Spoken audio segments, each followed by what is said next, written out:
وقدم ونظم وعلم بالكمال نشهد أن لا إله إلا الله وحده لا شريك له ونشهد أن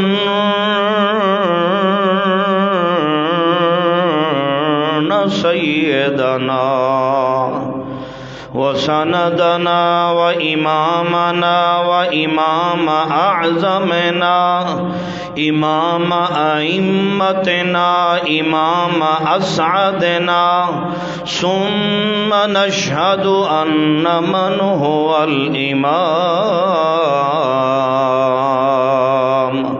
سيد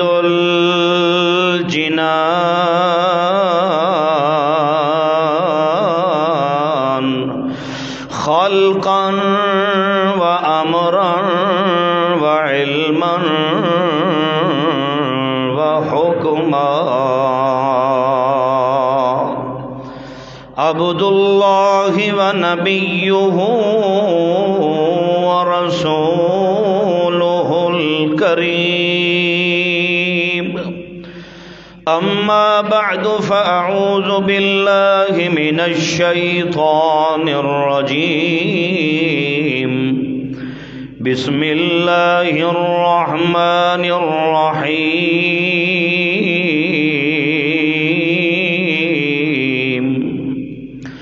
لا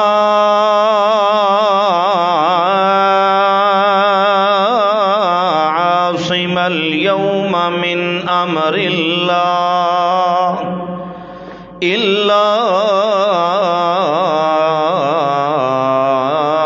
من رحم سبحان ربك رب العزة عما يصفون وسلام على المرسلين والحمد لله رب العالمين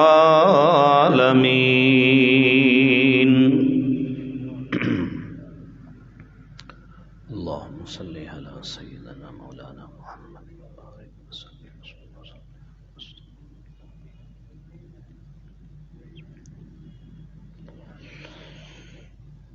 اللہ رب العزت نے اس دنیا میں بہت ہی قلیل اور تھوڑی زندگی عطا فرمائی ہے.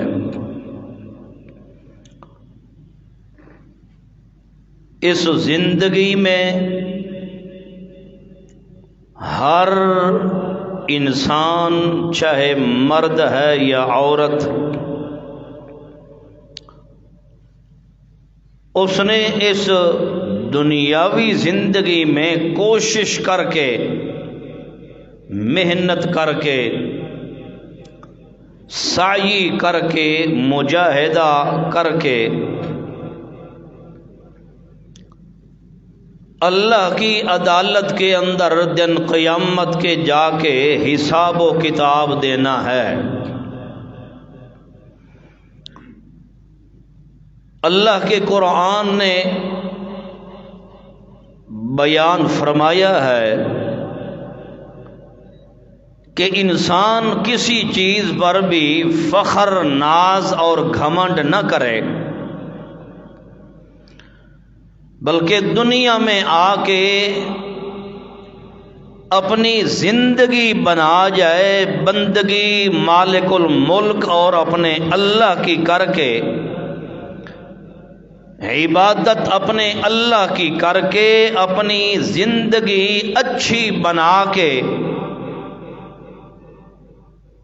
اپنے والد ابو البشر حضرت آدم علی نبینا علیہ الصلاۃ والسلام کے نقش قدم کے اوپر چلتے ہوئے دن قیامت کے پھر انسان جنت کے اندر داخل ہونے کا مستحق بن جائے. زیادہ تر قبیلوں میں، خاندان میں، برادری میں، علاقوں کے اندر یہ رواج ہوتا ہے کہ لوگ اپنے آباء و اجداد کے دین پہ چلتے ہیں۔ ابراہیم خلیل اللہ پیغمبر نے جس وقت اپنی قوم کو دعوت دی توحید کی، ان کو فرمایا کہ یہ جن کے سامنے تم جھکے ہوئے ہو، جن کو تم سجدے کرتے ہو، جن کے نام کی منت منوتیاں، نظر نیاز تم دے رہے ہو، یہ کچھ نہیں کر سکتے، ان کو چھوڑو، اس ذات کے آگے جھکو جس ذات نے زمین و آسمان کی تخلیق فرمائی ہے۔ اس وقت قوم نے آگے پتہ ہے کیا جواب دیا تھا؟ قوم نے آگے حضرت ابراہیم علیہ السلام کو جواب دیا، وجدنا علیہ آباءنا لہا عابدین، ہم نے اپنے وڈیروں کو، آباء و اجداد کو اسی طرح کرتے دیکھا ہے، اسی طرح ان بتوں کے سامنے، مورتیوں کے سامنے سجدے کرنا، ان کے نام کی منت منوتیاں، نظر نیاز ان بتوں اور مورتیوں کے نام کی دینا، یہ ہمارے وڈیرو ایسے کرتے رہے آباء و اجداد، اس لیے ہم بھی آنکھیں بند کر کے وہی شرک والا کام کر رہے ہیں۔ تو معلوم ہوتا ہے رواج یہ زیادہ ہے اپنے باپ دادا کی رسم رواج پہ چلنا، مگر دین میں اکابرین یا وڈیرے یا باپ دادے کی راہ پہ چلنے کا نام راہ نجات نہیں، اللہ نے بیان فرمایا۔ آپ صلی اللہ علیہ وسلم نے بھی جب کھری توحید سنائی، مکے والوں نے کیا کہا تھا؟ کہا تھا انہو صابئن، معاذ اللہ، کہ یہ نیا نوجوان کھڑا ہو گیا ہے، یہ اکیلے خدا کی وحدانیت سنا رہا ہے، معاذ اللہ انہو صابئن، یہ اپنے باپ دادا کے دین سے پھر گیا ہے، حالانکہ غلط خود آپ ہیں، مگر نبی پاک صلی اللہ تعالی علیہ وسلم نے جب کھری توحید سنائی تو کہنے لگے اس نے اپنے باپ دادا کے راہ کو چھوڑ دیا ہے، یہ اپنے باپ دادا کے دین اور ان کی راہ کے خلاف چل رہا ہے، ہم نہیں اس کی بات مانتے۔ مقصد یہ ہے کہ انسان کے اندر یہ اللہ نے عقل رکھی ہے، دماغ دیا ہے، سمجھ و عقل دی ہے،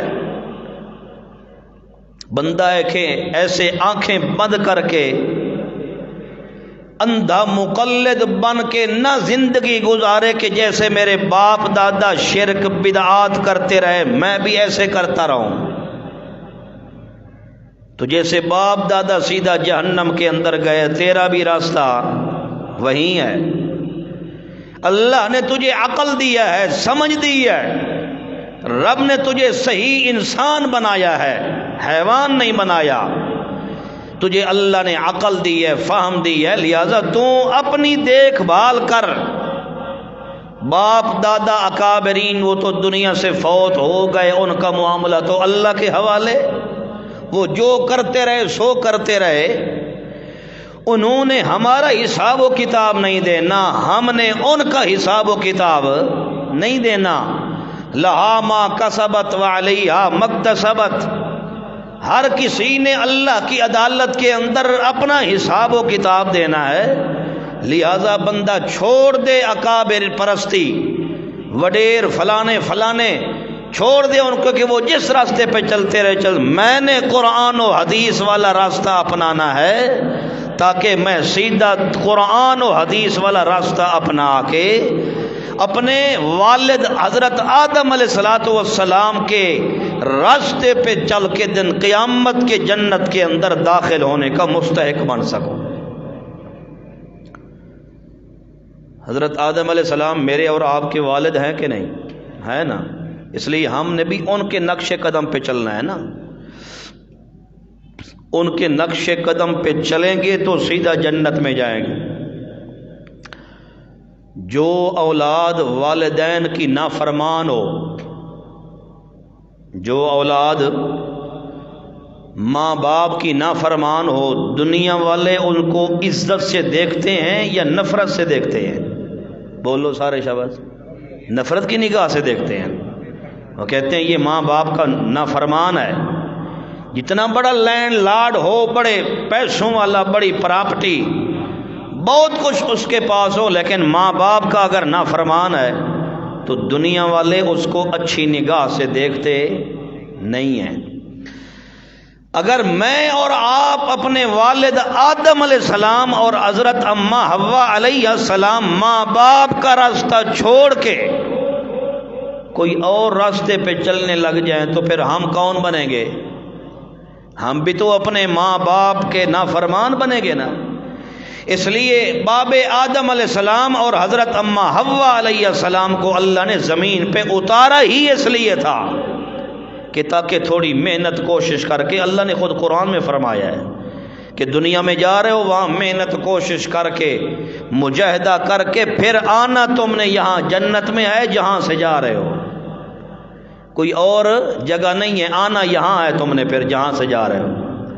لیکن تب آؤ گے جب دنیا سے کچھ کما کے آؤ گے، تو ایسے خالی ہاتھ میں اللہ نے تمہیں جنت نصیب۔ تو معلوم ہوتا ہے دنیا میں انسان صرف اللہ کی عبادت، رب کی بندگی اور اللہ کی پہچان کے لیے آیا ہے، باقی قرآن نے انسان کے دنیا میں آنے کا کوئی اور مقصد بیان نہیں فرمایا۔ وما خلقت الجن والانس الا لیعبدون۔ ویسے تو اللہ کی بڑی مخلوق ہے، مگر اللہ نے ان تمام مخلوقات میں سے ان دو مخلوقوں کو اللہ نے خاص فرمایا قرآن میں، مخلوقات انسانیت اور مخلوقات جن۔ ان دونوں کے بارے میں اللہ نے فرمایا یہ جو خاص اللہ کی مخلوق ہے، ان کو میں اللہ نے پیدا کس لیے کیا ہے؟ الا لیعبدون، تاکہ یہ دنیا میں جا کے میں اللہ کی بندگی کریں، میں رب کی عبادت کریں، میں اللہ کی پہچان کر سکیں۔ تو اب ہم نے ایک ہی چیز سمجھنی ہے کہ ہم کتنی محنت اور کوشش کر رہے ہیں کہ ہمیں دن قیامت کے اللہ پاک جنت کا داخلہ نصیب فرما دیں۔ یہ ہمارے اندر تھوڑی سوچ پیدا ہو جائے، فکر پیدا ہو جائے تو یقینی بات ہے کہ انسان پھر اللہ اور اس کے رسول کا نافرمان تصور نہیں کیا جائے گا۔ جب یہ سوچ پیدا ہو جائے کہ میں کتنی آخرت کی تیاری اور فکر پیدا کر رہا ہوں کہ دن قیامت کے اللہ کہے ہاں واقعی تو باب آدم علیہ السلام کے راستے پہ چلتا ہوا جنت کے اندر داخل ہونے کا مستحق بن کے آیا ہے، ہم اتنا تو فکر پیدا کریں نا کہ دن قیامت کے اللہ پاک خود فرشتوں کو اعلان کر کے فرمائے کہ انطلقوا بعبدی الی الجنہ، کہ یہ میرا بندہ آ رہا ہے، فرشتے ہو اس کو اپنے پروں کے اوپر، کندھوں کے اوپر اٹھا کے سیدھا جنت کے اندر داخل فرما دو۔ اتنا تو ہم اللہ کی پہچان کر سکیں نا دنیا میں رہ کے کہ دن قیامت کے فرشتے اپنے پروں پہ بٹھا کے جنت کے اندر داخل فرما دیں۔ اور فرشتوں نے خود جنت میں داخل نہیں کرنا انسان کو، حکم کس نے دینا ہے؟ بولو، اللہ نے دینا ہے، تو تب جا کے فرشتوں نے وہ کام کرنا ہے۔ اچھا، فرشتوں میں سے کوئی فرشتہ بھی اللہ کا نافرمان نہیں ہے؟ قرآن کہتا ہے لا یعصون اللہ ما امرہم، اللہ جو ان کو حکم دیتے ہیں وہ اس کی نافرمانی نہیں کر سکتے، ان میں طاقت ہی نہیں ہے۔ وَيَفْعَلُونَ مَا يُؤْمَرُونَ، اور جو اللہ ان کو حکم دیتے ہیں وہ کرتے وہی ہیں، اس کے علاوہ ان کے اندر کرنے کی ہمت۔ انسان کا حال کیا ہے؟ جتنی بھی مخلوق ہے، جن اور انسان، جنات میں سے بھی اللہ کے نافرمان بہت زیادہ ہیں، اور یہ واحد انسان ہے کہ اللہ نے اس کا بھی شکوہ قرآن میں فرمایا ہے، انسان اللہ کا نافرمان بن رہا ہے یا مخلوقات جن ہے ان میں سے نافرمان ہے، اس کے علاوہ اللہ کی پتہ نہیں کئی ہزار مخلوق ہے، ان میں سے قرآن میں اللہ نے کہیں نہیں فرمایا کہ کوئی اور مخلوق نے اللہ کی نافرمانی کی ہو۔ یہ انسان ہے یا جن ہے؟ پہلے نمبر پہ اللہ نے قرآن میں انسان کا گلہ فرمایا، شکوہ فرمایا ہے کہ یہ اللہ کا نافرمان ہے۔ بہرحال سوچ یہ پیدا کرنی ہے کہ ہم دنیا میں رہ کے اتنا تو کوشش کریں، دنیا کی زندگی اتنی تو اچھی بنائیں کہ دن قیامت کے اللہ آپ اعلان کر کے فرمائے کہ ان میرے بندوں کو سیدھا جنت کے اندر داخل فرما دو۔ اتنی تو ہماری کوشش محنت پیدا ہو جائے نا، وگرنہ بھائیو دن قیامت کے اللہ کا جلال اتنی زیادہ ہوگا کہ اللہ کے نبی بھی رب کی بارگاہ میں دعا کر رہے ہوں گے کہ اللہم سلم علینا، اللہم سلم علینا، اللہم مرحم علینا، اللہ آج کا دن بڑا سخت ہے، ہمارے اوپر رحم و کرم فرما۔ جہاں پر اللہ کے نبی اللہ سے سلامتی کی دعا کر رہے ہوں، میرا اور آپ کا وہاں حال کیا ہوگا؟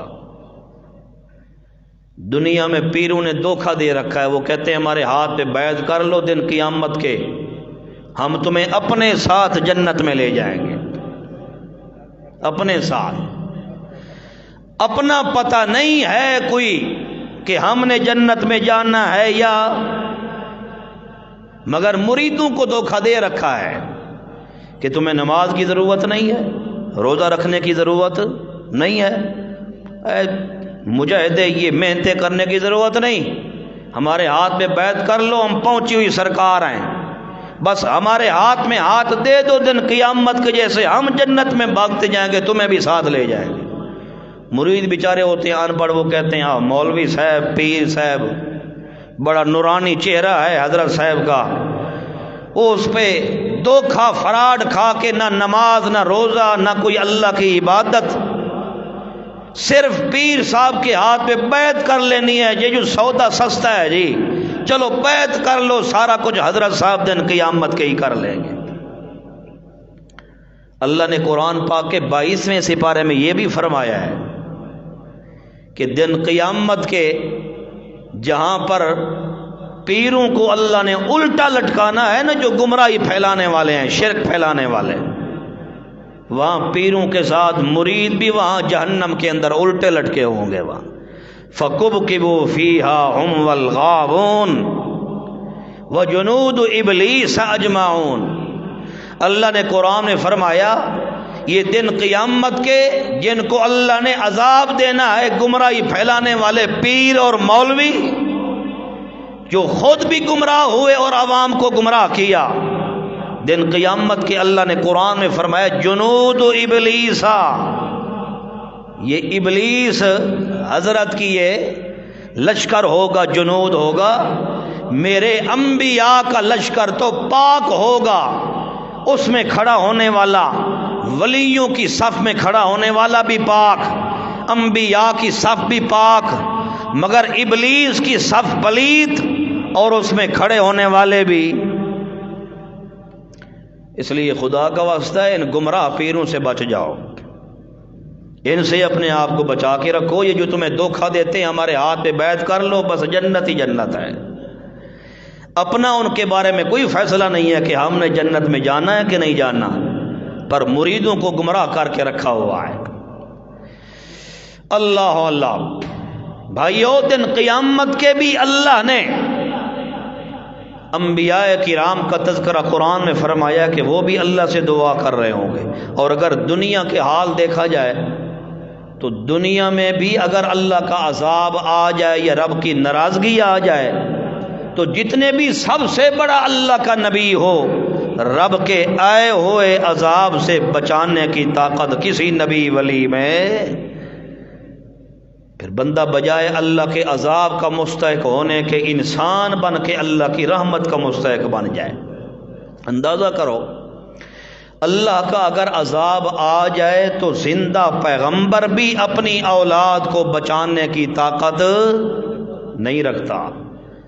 میرے اور آپ کے بنائے ہوئے معبود ہمیں دن قیامت کے کیسے بچا دیں گے عذاب سے؟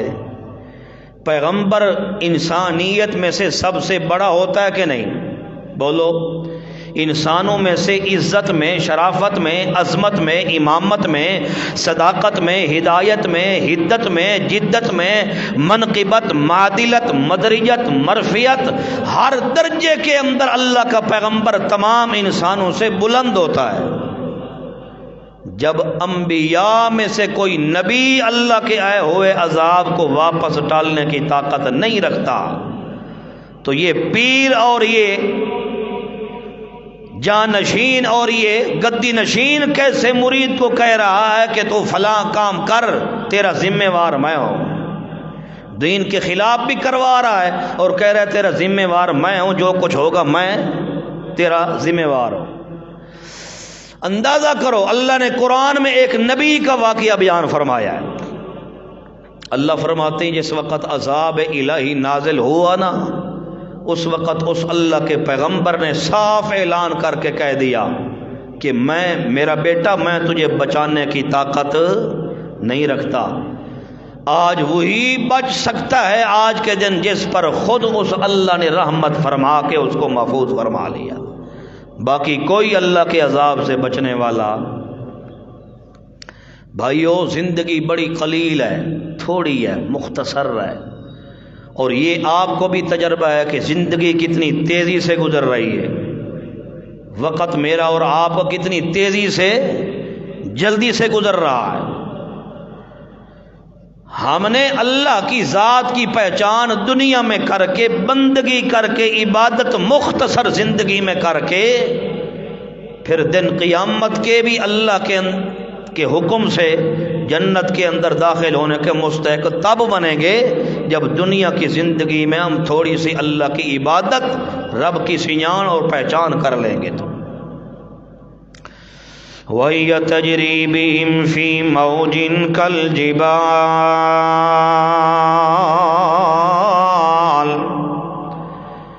بہت بڑی کشتی پانی کے اندر چل رہی ہے، بہت بڑا بیڑا، بہت بڑی کشتی، جس کشتی کے بارے میں اللہ نے سورۃ الرحمن کے اندر فرمایا ہے کل اعلام، اتنی بڑی کشتی کہ جیسے پہاڑ معلوم ہوتا ہو، وَلَهُ الْجَوَارِ الْمُنْشَآتُ فِي الْبَحْرِ، اتنی بڑی کشتی پانی کے موجوں کے اندر چل رہی ہے، اس میں اللہ کا پیغمبر بھی سوار ہے، انسان بھی سوار ہیں، ان جانور بھی سوار ہیں، پرندے بھی سوار ہیں۔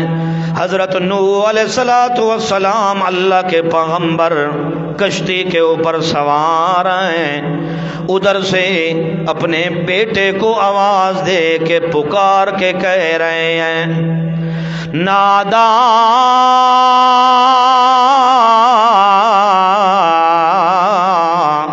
نوح ابنہ وکان فی معزل، وہ بیٹا ایک کنارے پہ موجود ہے، ایک طرف ہے، باپ والد نوح علیہ السلام کشتی کے اندر سوار ہیں۔ حضرت نوح علیہ السلام فرماتے ہیں، اللہ کریم فرماتے ہیں نادا، حضرت نوح علیہ السلام نے پکار کے اپنے بیٹے کو آواز ماری ہے، جیسے کوئی اونچی آواز سے آواز مارتا ہے، ندا دیتا ہے، جیسے اللہ نے حضرت یونس علیہ السلام کے بارے میں قرآن میں فرمایا ہے کہ یونس علیہ السلام اللہ کے پیغمبر مچھلی کے پیٹ کے اندر رہ کے اللہ پاک کی ذات کو کیسے پکارا ہے، نادا، کیا فرمایا اللہ نے؟ نادا، ایک ندا ہوتی ہے اور ایک دعا ہوتی ہے، ایک ندا ہوتا ہے اور ایک کیا ہوتی ہے؟ دعا۔ ادعو اور دعا یدعو اور ایک ندا ہوتا ہے، ندا کے اندر آواز زیادہ ہوتی ہے، دعا میں آواز کم ہوتی ہے۔ اللہ کریم فرماتے ہیں حضرت یونس علیہ السلام نے مچھلی کے پیٹ میں جتنی ان سے زور لگتا تھا، جتنی ان کے پاس زور تھا، اتنی زور سے اللہ پاک کو آواز ماری ہے۔ ہیں سارے پردے، ہیں سارے اندھیرے، ان پردوں کے اندر، ان اندھیروں کے اندر میرے یونس پیغمبر نے اللہ کو پکارا ہے۔ اللہ فرماتے ہیں جتنا ان سے زور لگتا تھا اتنی انہوں نے زور لا کے اللہ کو پکارا ہے۔ ایسے حضرت نوح علیہ السلام نے اپنے بیٹے کو زور سے آواز مار کے کہا ہے یا بنیا ارکب معنا لا تکن مع الکافرین، اے میرا بیٹا جلدی کر میری کشتی کے اندر سوار ہو جا، یہ دیکھ نہیں رہا اللہ کا عذاب کیسے آ رہا ہے، پانی والا سیلاب والا اللہ کا عذاب آ رہا ہے، جلدی کر میرے ساتھ سوار ہو جا، اللہ تجھے محفوظ فرما دیں گے۔ معلوم ہوتا ہے اللہ کے پیغمبر کی صحبت بھی اعلیٰ، پیغمبر کی محفل بھی اعلیٰ، پیغمبر کی مجلس بھی اعلیٰ، پیغمبر کے ساتھ بیٹھنے والا بھی اللہ کی رحمت میں ہوتا ہے۔ اس لیے نوح علیہ السلام نے فرمایا ارکب معنا، میرے ساتھ مل جا، لا تکن مع الکافرین، کافروں کے ساتھ نہ مل، موحدوں کے ساتھ مل، کافروں کے ساتھ نہ مل، ان پر اللہ کا عذاب آ جائے گا، میرے ساتھ مل جا، اللہ تجھے اس عذاب سے محفوظ فرما دیں گے۔ مگر آگے بیٹا جواب دیتا ہے کوئی نہ ابا جان، میرا اور آپ کا اتفاق نہیں ہو سکتا۔ اتفاق اس لیے نہیں ہے کہ آپ ایک کو ماننے والے ہیں، میں 5 کو ماننے والا ہوں۔ آپ ایک کہاں اور 5 خدا۔ ہاں، نوح علیہ الصلوۃ والسلام کے بیٹے نے کہا ابا میرا اور آپ کا اتفاق، آپ ایک خدا پہ کھڑے ہوئے، میرے 5 ہیں، آپ کا تو پھر میرا درجہ زیادہ ہے نا، میرے 5 خدا ہیں اور آپ کا ایک ہے، تو لہذا میرا اور آپ کا اتفاق، آپ ایک کو ماننے والے ہیں، میں 5 کو ماننے والا ہوں، ہے نا بات ایسے۔ ود سوا یغوث یعوق نصر، کتنے ہو گئے؟ 5 ہے نا۔ میں 5 خداؤں کو ماننے والا ہوں، ابا جان تو ایک کو ماننے والا ہے، لہذا 5 کا اور 1 کا آپس میں اتفاق۔ آج بھی 5 والے ہیں کہ نہیں؟ بولو، ہے نا۔ لی خمسۃ نطفی بہا حر الوباء العاتمہ المصطفیٰ والمجتبی وابناہما والفاطمہ۔ یہ کبھی آپ جائیں نا وہاں پر لکھا ہوگا یہ شعر عربی کا، یہ 5 کو ماننے والوں کا یہ شعر عربی میں لکھا ہوگا۔ وہ کہتے ہیں لی خمسۃ، ہمارے 5 ہیں، ایک پہ گزارا، 5 ہیں ہمارا ہے۔ لی خمسۃ نطفی بہا حر الوباء العاتمہ المصطفیٰ والمجتبی وابناہما والفاطمہ۔ تو یہ 5 والی کہانی نوح علیہ السلام کے دور سے چل رہی۔ ابا جان تو ایک کو مانتا ہے، میں 5 کو مانتا ہوں، لہذا میرا اور تیرا اتفاق نہیں ہو سکتا۔ آخر بیٹا ہے، حضرت نوح علیہ السلام کے دل کے اندر شفقت پدری کے سمندر بہانے لگ گئے۔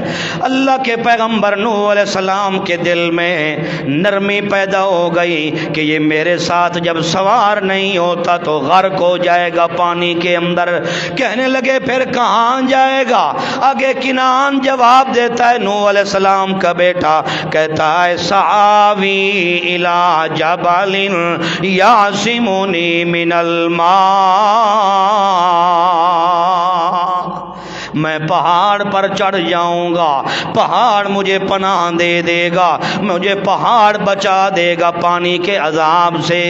شرک کرنے والے کا عقل جو نہیں ہوتا، کیونکہ وہ اللہ کے علاوہ اوروں کو اپنی پناہ سمجھنے والا سمجھتا ہے، اوروں کو اپنا مشکل کشا سمجھتا ہے، مگر اللہ فرماتے ہیں میں اللہ کے علاوہ کوئی مشکل کشا، کوئی حاجت روا، کوئی بچانے والا، کوئی نجات دینے والا نہیں ہے۔ اس لیے اللہ کے پیغمبر حضرت نوح علیہ السلام نے جس وقت بیٹے کی بات سنی ہے، فوراً آگے بیٹے کو فرماتے ہیں لا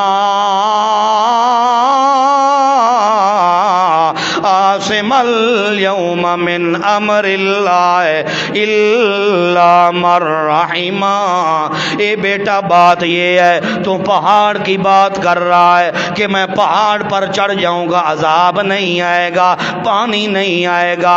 نہیں نہیں میرا بیٹا، آج اللہ کے عذاب نے جوش مارا ہوا ہے۔ لا عاصم اليوم، لا عاصم اليوم من امر اللہ، آج اللہ کے عذاب سے کوئی بچانے والا نہیں، کوئی محفوظ کرنے والا نہیں۔ نہ میں نوح علیہ السلام پیغمبر تجھے بچا سکتا ہوں، نہ میں تجھے محفوظ کر سکتا ہوں، آج وہی بندہ بچ سکتا ہے الا من رحم، جس پر اللہ نے خود رحم فرما دیا، جس پر اللہ نے اپنا کرم فرما دیا، بندہ بچ وہی سکتا ہے اور کوئی بچ نہیں سکتا۔ یہ آپس میں باپ بیٹا باتیں کر رہے ہیں، اتنی دیر کے اندر پانی نے جوش مارا، پانی نے جوش مارا، اللہ کے حکم سے پانی بالکل پہاڑ کے اوپر چڑھ گیا۔ جودی پہاڑ بہت بلند پہاڑ تھا، اس کے پانی اوپر چڑھ گیا۔ جو ہی چڑھا اللہ نے پانی کو حکم دیا جلدی کر اپنی موج میں آ۔ اللہ کا قرآن گواہی دیتا ہے وحال بینہم الموج، وحال بینہم الموج فکان من المغرقین۔ حالا، اللہ نے پانی کی موج اوپر بڑی بڑی کھڑی فرمائی اپنی قدرت سے۔ سمندر کی لہریں دیکھی ہیں کبھی آپ لوگوں نے؟ کیسے بڑی بڑی لہریں اٹھتی ہیں، وہ اللہ کے حکم سے اٹھتی ہیں، دریا میں اپنی طاقت نہیں ہے، کیونکہ ہر ذرہ ذرہ کائنات پہ حکم چلتا کس ذات کا ہے؟ اللہ نے پانی کو، اب پانی آپ کی سنتا ہے؟ بولو سنتا ہے؟ کبھی سنی ہے پانی کسی نے؟ لیکن اللہ فرماتے ہیں میں حکم دے دوں تو میری بات پانی موڑتا، اور کسی کی سنتا نہیں ہے پانی، لیکن اللہ حکم دے دیں تو اللہ کی بات، کیونکہ پانی کو بنانے والا کون ہے؟ مالک ہے نا اللہ، تو جو بنانے والا ہے اس کی بات کیسے پانی نہیں سنے گا؟ اللہ فرماتے ہیں حال بینہم الموج، درمیان میں بہت بڑی موج کھڑی کر دی اللہ نے پانی کی، مٹی کی نہیں، کوئی اور پردہ نہیں، پانی کی موج اللہ نے اٹھا کے درمیان میں کھڑی فرما دی۔ اب حضرت نوح علیہ السلام اللہ کے بہت بڑے پیغمبر ہیں، اب نوح علیہ السلام کے درمیان اور ان کے بیٹے کے درمیان بہت بڑی آڑ آ گئی، پردہ آ گیا، رکاوٹ آ گئی۔ حال بینہم الموج، اللہ نے فرمایا میں نے دونوں کے درمیان حائل فرما دی، بہت بڑی موج، موج آ گئی درمیان میں۔ فکان من المغرقین، اس پانی کے پردے کے اندر، اس موج کے پیچھے سے اللہ نے حضرت نوح علیہ نبینا علیہ الصلوۃ والسلام کے بیٹے کنعان کو اللہ نے پانی میں غرق فرما دیا۔ فکان من بولو فکان من المغرقین، وہ غرق ہو گیا. ایمان سے بچاؤ. آپ فیصلہ کرو ایمان سے کہ اللہ کے پیغمبر نے اپنے بیٹے کو بچایا ہے. بولو. اتنا بڑا پیغمبر نوح علیہ السلام جس کو آدم ثانی کہا جاتا ہے, آدم ثانی, اور اتنا بڑا پیغمبر جن کا لقب اللہ نے نوح رکھا. نوح, نوح کا معنی ہوتا ہے زیادہ سے زیادہ رونے والا, زیادہ سے زیادہ. ہاں, ان کا نام حضرت نوح علیہ السلام کا یہ نام نہیں تھا, ان کا نام تھا عبد الغفار یا عبد الجبار ان کا نام تھا, یا ایک روایت کے مطابق نوح علیہ السلام کا نام حضرت ادریس تھا. بہرحال ان کا نام یہ تھا. ان کا لقب اللہ نے کیا رکھا؟ نوح. اپنی امت کے لوگوں کے گناہ دیکھ دیکھ کے نوح علیہ السلام روتے تھے کہ اللہ ان کا کیا بنے گا. اتنا روتے تھے نوح علیہ السلام کہ اللہ نے ان کا لقب ہی نوح رکھ دیا. اپنی قوم اور امت کے گناہ نافرمانیاں دیکھ دیکھ کے پیغمبر رونے والا, کثرت سے روتے تھے نوح علیہ السلام کہ اللہ اس میری قوم اور میری برادری اور میری امت کا کیا بنے گا. تو اللہ نے اسی وجہ سے ان کا لقب بھی کیا رکھا؟ نوح. سب سے زیادہ اللہ کے سامنے رونے والا پیغمبر. تو اتنا بڑا پیغمبر ہو کہ بھی اپنے بیٹے کو بچا. جب موج پانی کی نیچے گری, نوح علیہ السلام نے دیکھا بیٹا نہیں ہے, بڑے پریشان. اللہ یہ کیا ہو گیا؟ اللہ نے فرمایا وہ جس چیز کا مستحق تھا اس کو وہ مل گیا ہے, میں رب نے اس کو غرق فرما دیا ہے. حضرت نوح علیہ السلام نے فرمایا اب اللہ وہ تو میرا بیٹا تھا. اللہ نے فرمایا میں اللہ تجھے کہہ رہا ہوں انہ لیس من اہلک. وہ آپ اس کو اپنا بیٹا سمجھتے تھے, میں اللہ نے اس کو آپ کا بیٹا نہیں سمجھا. وہ آپ کی اہل و عیال کا فرد. مقصد یہ ہے کہ نسبی طور پہ تو تھا نا, لیکن چونکہ والد کے نقش قدم پہ نہیں چلا. نوح علیہ السلام نے جو دین بتلایا اس پہ وہ نہیں چلا, تو جو والد اور ماں باپ کے سچے دین پہ چلنے والا نہ ہو تو پھر وہ حقیقی اولاد بھی نہیں ہوتی نا. اب شریعت کا یہ بھی مسئلہ ہے, اللہ نہ کرے والدین دونوں مسلمان ہیں, اولاد میں سے کوئی ایک بیٹا نعوذ باللہ استغفر اللہ کوئی بندہ کافر ہو جاتا ہے.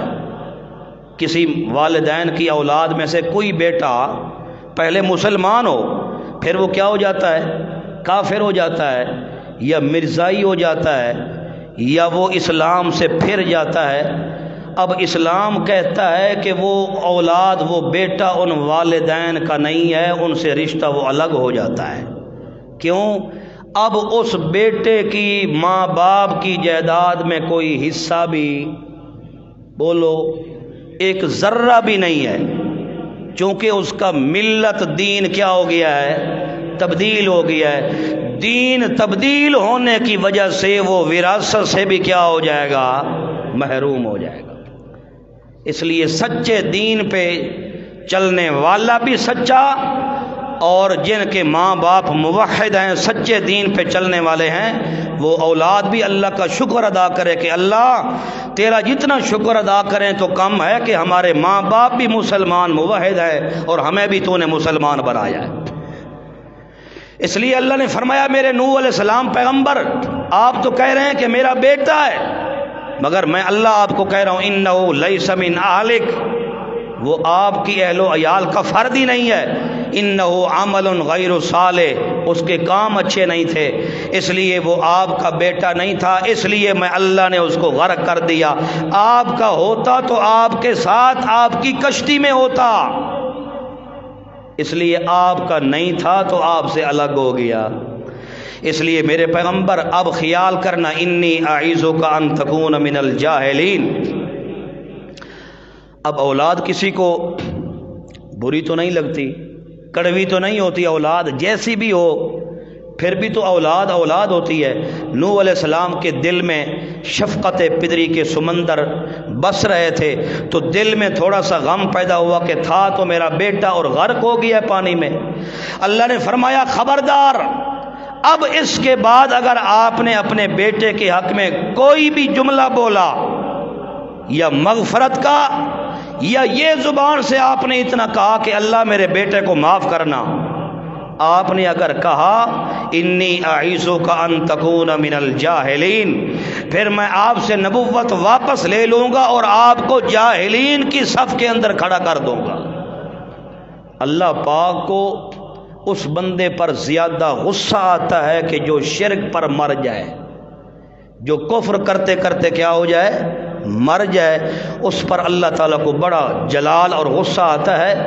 اگر اللہ پاک نے رحمت کرنی ہوتی تو اپنے نبی کو اتنا سخت کلام نہ فرماتے، کیونکہ نوح علیہ السلام کا بیٹا کافر ہو کے مرا، شرک کرتے کرتے مر گیا ہے، اس لیے اللہ نے حضرت نوح علیہ السلام کو سخت جملے فرما کے کہا کہ اس کے بعد آپ نے بیٹے کے حق کے اندر نہ مغفرت کی دعا کرنی ہے، اتنا بھی آپ کو کہنے کی اجازت نہیں ہے کہ اللہ میرے بیٹے کو معاف کرنا، کیونکہ وہ کافر ہو کے مر گیا ہے، شرک کرتے کرتے مر گیا ہے۔ جو کافر ہو کے مر جائے، شرک کرتے کرتے مر جائے، اس کے حق میں اتنا کہنا بھی جرم ہے کہ اللہ اس کو معاف کرنا۔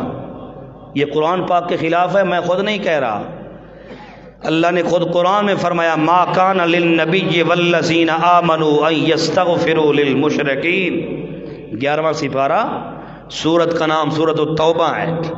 اللہ نے فرمایا میرے نبی کو بھی یہ بات اچھی نہیں لگتی، ایمانداروں کو بھی یہ بات اچھی نہیں لگتی کہ جو شرک کرتے کرتے مر جائے، کفر کرتے کرتے مر جائے، اس کے حق میں اتنا میرا نبی کہے کہ اللہ اس کو معاف کرنا۔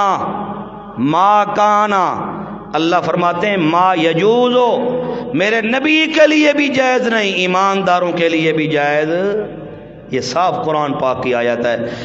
اللہ نے مسئلہ سمجھا دیا ہے بھائیوں قرآن پاک کے ساتھ کہ دنیا میں انسان آیا ہے تو صرف اپنی اللہ کی ذات کی پہچان کے لیے آیا ہے، رب کی بندگی کرنے آیا ہے، اور حضرت آدم علیہ السلام کے نقش قدم کے اوپر چلتے ہوئے جو ہمارے والد ہیں، اور حضرت اماں حوا علیہ السلام، ان دونوں کے نقش قدم کے اوپر چلتے ہوئے ہم نے بھی واپس پھر جنت کے اندر ہی جانا ہے۔ تو ہم تب جائیں گے کہ جب ہم دنیا میں کچھ تھوڑی سی محنت کریں گے، کچھ آخرت کا فکر پیدا کریں گے، اور راستہ وہی اپنائیں گے جو حضرت آدم علیہ السلام اپنا کے گئے۔